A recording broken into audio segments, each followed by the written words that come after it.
A rain frog. Not what you'd expect in a place that gets just 7 centimetres of rain a year.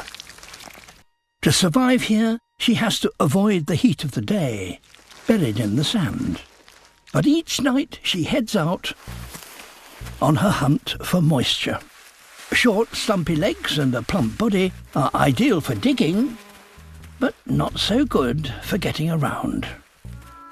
The world's slowest steeplechaser. Obstacles are tackled with dogged perseverance. She can travel a whopping 38 metres a night. No mean feat when you're the same size and shape as a marshmallow. Termites. They are 75% water. A meal and a drink in one. But she's not the most agile predator. Maybe if they just came a little closer. Oh dear.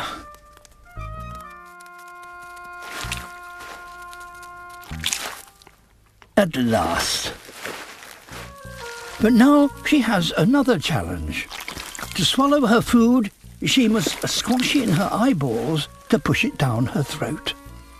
At night, cool, moist air is blown in from the ocean, forming fog banks that shroud the desert in mist. It condenses on vegetation, wetting the sand beneath. So it's here that she waits, absorbing moisture through her skin. And on the foggiest nights, when other frogs have emerged onto the dunes, she takes her opportunity to find love.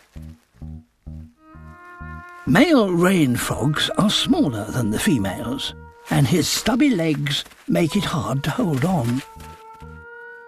So he glues himself onto her back.